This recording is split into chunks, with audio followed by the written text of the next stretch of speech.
अस्सलामुअलैकुम, मैं हूं गुलाम रसूल भट्टी और आप देख रहे हैं मेरा डिजिटल चैनल। नाज़िर-ए-किराम, इमरान इस्टेब्लिशमेंट डील के हवाले से खान का बड़ा दावा जो है वो सामने इस वक्त आ चुका है और 26 अप्रैल रोज़ जुमा दमादम मस्त कलंदर पाकिस्तान तहरीक इंसाफ करने जा रही है। क्या होने जा रहा है इसकी तफसीलात भी आपके सामने रखेंगे कि पाकिस्तान तहरीक इंसाफ ने जुमे वाले दिन क्या करने का फ़ैसला जो है वो कर लिया। और दूसरी जानब नाज़िर-ए-किराम, जनरल बाजवा के हवाले से रात से बहुत एक सिलसिला उनकी कसम के हवाले से चीज़ें चल रही हैं जो उन्होंने कसम खाई है कि जो इमरान खान को किसी साजिश के तहत नहीं हटाया गया, नवाज शरीफ को जो है वो किसी मैंने नहीं उनको बाहर भेजा, लंदन भेजने में मेरा कोई किरदार नहीं है, गवर्नमेंट बनाने और गिराने में मेरा कोई किरदार नहीं। उन्होंने अपनी कुरान की कसम, कब्र की कसम जो है वो खा करके उठा करके ये बात की और उन्होंने कहा कि मुझे आप सल्लम की जो है वो शफात जो है वो क्या रोज़े क़यामत में नसीब ना हो। तो अब उनको ये झूठी कसम खाना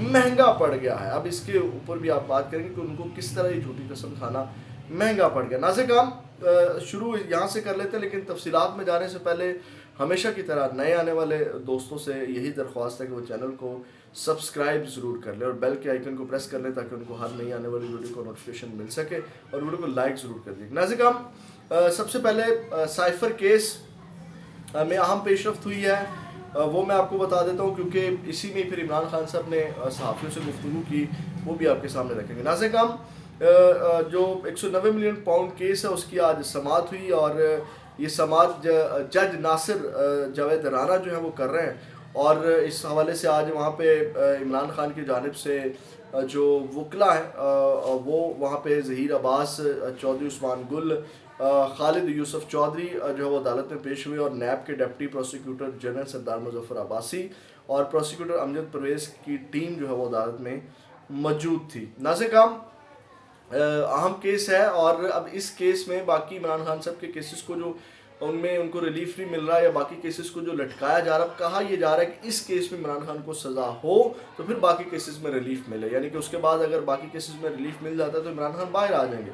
इस केस में जो है जो अपीलें बाकी केसेस के ऊपर चल रही हैं, साइफ़र केस में या तोशा खाना में और बाकी तमाम में, तो अब इस केस में सज़ा सुनाने की वजह से भी बाकी केसेस को जो है वो लटकाया जा रहा है। तो नाज़िर-ए-किराम, आज बड़ी अहम डेवलपमेंट हुई, वो ये थी कि अडयाला जेल के अंदर जो है वो नैब की जानिब से पेश किए गए 6 गवाहों के बयानात कलमबंद कर लिए गए हैं, जबकि वकला सफाई ने भी 2 गवाहों से जिरा मुकम्मल कर ली है और केस में अब तक मजमूई तौर पर 21 गवाहों के बयानात कलमबंद किए जा चुके हैं, जबकि 15 गवाहों से जिरा मुकम्मल कर ली गई है। अडयाला जेल में होने वाली समाअत के मौके पर बानिया PTI चेयरमैन इमरान खान और उनकी अहलिया खतून अव्वल भी कमरा अदालत में मौजूद थे और उसके बाद नाज़िर-ए-किराम ये पेशरफ्त हुई और 29 अप्रैल तक जो है वो समाअत मुलतवी कर दी गई। अब इमरान खान साहब ने जो वहाँ गुफ्तगू की और जो डील के हवाले से उनका दावा सामने आया, इससे पहले भी इमरान खान साहब ये बात कर चुके हैं और यही चीज़ें सामने आ चुकी, क्योंकि आपको पता है मुख्तलिफ चीज़ें रिपोर्ट होती रही, जी फ़लाँ शख्सियत मिलने जा रही है, इमरान खान को डील ऑफ़र हो रही है, तो उन किसी चीज़ों में भी सदाकत नहीं थी क्योंकि इमरान खान ने दूसरी बार ये बात कर दी है कि मुझसे डील की ना तो कोई मुझसे डील की ना किसी ने कोई बात की ना कोई पैगाम आया, सवाल ये कि वो मुझसे किस बात पर डील करेंगे। उन्होंने कहा कि अगर वो मुझसे डील भी करते हैं तो किस चीज़ के ऊपर डील करेंगे, यानी कि मैं तो डटा हुआ हूँ, तो डील किस चीज़ के ऊपर करेंगे, यानी कि उनके हवाले उनके पास कोई सबूत ही नहीं है या कोई डराने धमकाने के लिए चीज़ नहीं है। डील तो तब होती है ना, डील का मतलब होता है कि जब आप दोनों साइड्स का फ़ायदा हो रहा हो। चलें सादा और आसान अल्फाज में इसको कहते हैं डील। तो इमरान खान ने कौन सा फ़ायदा लेना है डील करके, वो तो डटा हुआ है। उसके बाद नाज़िर-ए-किराम, उन्होंने कहा कि मेरी बीवी का सियासत से कोई ताल्लुक नहीं, उसे सज़ा दिलवाकर एक कमरे में बंद कर दिया गया, मेरी तीनों बहनों के खिलाफ मुकदमात दर्ज किए गए, मरियम नवाज़ और बेनज़ीर सियासत में थी, मेरी अहलिया का सियासत से कोई ताल्लुक नहीं। फिर नाज़िर-ए-किराम, उन्होंने कहा कि अवाम का जो है वो अदलिया से एतमाद उठ चुका है। फिर उन्होंने कहा कि जमहूरियत कानून की बालादस्ती और फ्री एंड फेयर इलेक्शन पर खड़ी होती है, मुल्क में जंगल का कानून है। फिर उन्होंने कहा कि 8 फरवरी को जब पब्लिक एक तरफ खड़ी हो गई तो वो वक्त था बात करने का, मुल्क की आवाम एक तरफ खड़ी हो जाए तो क्या उससे कोई जीत सकता है। उसके बाद उन्होंने कहा कि अक्टूबर से फरवरी तक इंतखाबात सिर्फ PTI को क्रश करने के लिए मुलतवी किए गए, सुप्रीम कोर्ट में भी हमारी पिटीशन इसलिए नहीं सुनी गई कि वो भी PTI के क्रश होने का इंतज़ार कर रहे थे। आपको याद होगा कि जब डेट दी गई इलेक्शन की जो और जब उसी दौरान जो है वो इमरान खान साहब के ऊपर तमाम کیسز جو ہیں وہ بنائے گئے اور پھر عمران خان صاحب کو سزائیں دی گئی، عمران خان صاحب کو نااہل کیا گیا۔ اس کے بعد انہوں نے کہا کہ ملک میں جنگل کا قانون ہے، پنجاب کا ضمنی الیکشن پولیس سے لڑا ہے۔ عمران خان نے ڈالا، انہوں نے کہا کہ یہ جو اس حوالے سے انہوں نے کہا کہ ضمنی الیکشن جو ہے وہ پولیس سے لڑا۔ انہوں نے کہا کہ یہ جو ضمنی الیکشن ہے یہ آلریڈی جو ہے وہ پلان تھا، ڈبے جو ہیں وہ اس حوالے سے انہوں نے کہا کہ پہلے ہی جو ہے وہ بھرے جا چکے تھے۔ ناظرین کرام، ایک تو چیز یہ تھی، اب آتے ہیں جو 26 اپریل کو دمادم مسجد کے اندر ہونے جا رہا ہے، پھر جنرل باجوہ کی بات کرتے ہیں۔ ناظرین کرام، پاکستان تحریک انصاف نے جو ہے وہ حماد اظہر صاحب نے آج ٹویٹ کیا۔ سب سے پہلے میں آپ کو بتاؤں کہ اب اس کے اوپر بھی ویسے تنقید کی جا رہی ہے، لیکن اب جو ہے جو میں نے بھی اپنے ولاگس میں بات کی کہ اینٹی اسٹیبلشمنٹ بیانیے سے پاکستان تحریک انصاف واپس ہٹ رہی ہے۔ تو آج کچھ ایک دو رہنماؤں نے اینٹی اسٹیبلشمنٹ کوئی ایک دو ٹویٹس کیے ہیں، جن میں حماد اظہر صاحب کا یہ ٹویٹ سر فہرست ہے۔ انہوں نے کہا کہ موجودہ تمام بحران اور کمر توڑ مہنگائی کے ذمہ دار وقت کی اسٹیبلشمنٹ ہے۔ 6% پر ترقی کرتی عمران حکومت کو گرایا اور پھر چن چن کر نالائق اور 2 نمبر نمونے قوم پر مسلط کیے گئے۔ عدلیہ، پولیس، میڈیا، ہر ادارہ آج ان سے پناہ مانگ رہا ہے۔ انتخابات اور عوام کے جمہوری حق کا بھی مذاق بنایا گیا۔ اب ناظرین کرام، جو جمعے والے دن یعنی کہ 26 اپریل کو جو دمادم مسجد کے اندر کرنے کا انہوں نے فیصلہ کیا ہے، اور جو انہوں نے اب اعلان کیا ہے آج تحریک انصاف کی جانب سے، وہ یہ ہے کہ تحریک انصاف پنجاب کے تمام رکن اسمبلی ٹکٹ ہولڈرز اور تنظیم جو جمعہ کی نماز کے بعد پرامن احتجاج کریں گے اور ہر صوبائی حلقوں سے ریلی اور جلوس نکلیں گے۔ آج سے اس احتجاج کی تیاری کے سلسلے میں میٹنگ شروع کر دی گئی ہیں، جن کو عمر ایوب اور میں چیئر کر رہے ہیں۔ اپنے عوامی نمائندوں سے اپنی ریلی کی تفصیلات حاصل کریں۔ یہ حماد اظہر صاحب نے ٹویٹ کیا ہے۔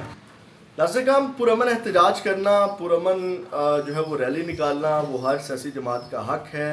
اب یہ جمعے والے دن انہوں نے اعلان کیا ہے، اب دیکھو اس کے اوپر کیا گورنمنٹ پہلے کی طرح ان کو ٹارگٹ کرتی ہے، گرفتاریاں کرتی ہے، روکتی ہے، تشدد کرتی ہے، کیا حکمت عملی اپناتی ہے، اب یہ جمعہ کا روز پتہ چلے گا۔ ناظرین کرام، جنرل باجوہ کے اوپر آ جاتے ہیں۔ جیسے میں نے آپ کو سٹارٹ میں بتا دیا کہ وہ جو قسم والا معاملہ ہے، اور اس کے اوپر اب جب یہ قسم آئی تو صحافی جو ہے وہ میدان میں اترے اور انہوں نے مختلف جو تبصرے ان کے حوالے سے کیے، وہ ذرا سنیے گا۔ مطیع اللہ جان صاحب نے بڑا زبردست، اور ان کے حوالے سے میں نے بات بھی کی کہ مطیع اللہ جان صاحب نے جو ایک سلسلہ نہ تھمنے والا شروع ہوا کہ جناب وہ باجوہ صاحب نے 2 صحافیوں کے سامنے قسم کھائی اور یہ اور وہ، تو چند لائنوں کے شکنجے میں وہ تمام سلسلہ جو ہے وہ جکڑ دیا۔ انہوں نے کہا کہ جنرل ریٹائر باجوہ سے 2 صادق اور امین صحافیوں کی ملاقات اور ان کی طرف سے ماں کی قبر پر قسم اٹھا کر خود کو بے قصور ثابت کرنے کے بیان پر صرف اتنا کہوں گا کہ جو شخص اپنی دھرتی ماں کے آئین پر سیاسی سرگرمی میں حصہ نہ لینے کی جھوٹی قسم کھا سکتا ہے تو اس شخص کی ماں کی قبر پر ... پتہ نہیں اب وہ کیا کہنا چاہتا ہے۔ اس کے بعد شاہد اسلم صاحب، انہوں نے کہا جو بھرتی ہوتے وقت سیاست میں مداخلت نہ کرنے کی قسمیں کھا کر پھر بھی سیاست کرتے ہیں، ماشاء اللہ لگاتے ہیں، ان کے ریٹائرمنٹ کے بعد کی قسموں پہ بھلا یقین کون کرے؟ جب پورا کیریئر قول و فعل میں تضاد سے بھرپور ہو تو ریٹائرمنٹ کے بعد کی باتوں پہ یقین کافی مشکل ہو جاتا ہے، لیکن شاید صاحب سمجھتے ہیں کہ لوگ بیوقوف ہیں۔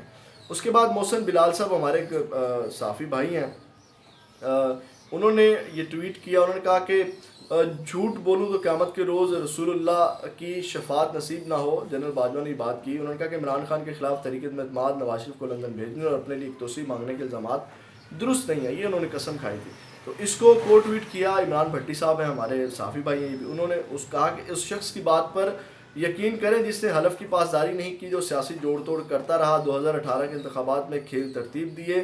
اب اس شخص کی وکالت کا کوئی فائدہ نہیں، جڑے ایتھے گندے او مکے وہ گندے۔ تو ایک اور ملیحہ ہاشمی صاحبہ ہیں، انہوں نے بھی تبصرہ کیا۔ انہوں نے کہا کیسے عجیب، بے شرم اور خوف خدا سے عاری لوگ ہیں جو قرآن پر ہاتھ رکھ کر جھوٹ بولتے ہیں، استغفر اللہ۔ یہ ناظرین کرام ان کی قسم کے حوالے سے مختلف تبصرے تھے۔ اپنا فیڈ بیک ضرور دیجیے گا، چینل کو سبسکرائب کر دیجیے گا، آپ کی سپورٹ کی بہت ضرورت ہے۔ اپنا بہت زیادہ خیال رکھیے گا۔ پاکستان زندہ باد۔